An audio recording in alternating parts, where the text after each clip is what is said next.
जय Jagannath friends, this Vasudev Panda. Welcome to master of English. पहले +3 second merit list update हो जाइए। जेमती कहला सेमती कटअप आसी बेले जेमती मु कही सेमती आसी कटअप माने जो कॉलेज रे कमिबा कथा जो नॉर्मल कॉलेज मान करे पूरा कमी जाइए। वेयरएज गवर्नमेंट कॉलेज मान करे माने कोठी 1-2% बढ़ी जाइए नहले कटअप एज इट इज अच्छी। तो टॉपिक होची सेटा नुह टॉपिक होची कौन टॉपिक होची आमे वर्तमान तृतीय पर्याय रे कटअप कमियो ना नहीं एबे आमे सीट पाइने आमे कौन करिवो। तो ये होची आजिर कंटेंट पिले शेष पर्यंत देखिबा छोटिया वीडियो। यदि नुआरे देखुचे चैनल को सब्सक्राइब करबा ऑथेंटिक एंड जेन्युइन इन्फॉर्मेशन पाई। आ वीडियो गोटे जदि भल लागुची निश्चित भाव गोटे लाइक गोटे शेयर डिजर्व करूची मो पिले गोटे लाइक गोटे शेयर करके मते इंस्पायर करिवा।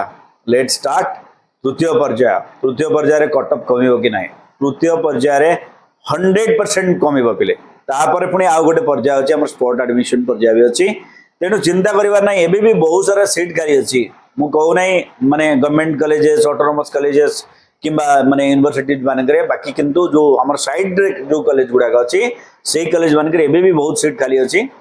तो तमे जदि केवल गवर्नमेंट कॉलेज देइछ ताहले कम परसेंट थाई कि ताहले तमे भूल करछ बिले। तो किछि कथा नाही तमर जदि एडमिशन हो नाही एतर ताहले तमे द्वितीय पर्याय पई मध्ये एलिजिबल हो। जो पिला प्रथम पर्याय रे सीट पाइबे नाही से माने द्वितीय पर्याय रे सीट पाइबे निश्चित भाव रे। कथा बुझेला। तो ओडिसा रे एबे भी 50-60 हजार सीट खाली अछि बिले। तो सेहि पई चिंता करिवार नाही। तृतीय पर्याय रे निश्चित भाव रे सबु माने ऑटोनोमस कॉलेजेस यूनिवर्सिटी मानकर भी 2-5% कटअप कमिबो। ता सहित बाकी जो नॉर्मल कॉलेजेस रहिला सेही कॉलेज मानकर भी माने 33% पर्यंत कटअप पळेबो माने पूरा पास मार्क पाइथिले पिला सीट पाइबे। तेणु से उपरे व्यस्त हबार किसी नहीं। आ जेमिति मु कहितली पिले सेकंड सिलेक्शन रे कटअप बढ़ी भी पारे नहले कम से कम समान तो रहिबो। एक्जेक्टली सेमिति हेछि कारण आउ थरे सब पिला चॉइस फिलिंग करिवार सुविधा पाइले सी होछि कारण। तो सेति पई डिस्ट्रेस होबार नाही। तृतीय पर्याय को अपेक्षा करिबा नहले स्पॉट रे भी करिबा नहले जदि सीट नहला ताहले आमे हमर जो माने नेक्स्ट पर्याय द्वितीय पर्याय आसीबो सेकंड पर्याय एडमिशन हबो सेतिरे करिबा। Thank you. Stay to master of English. जय जगन्नाथ।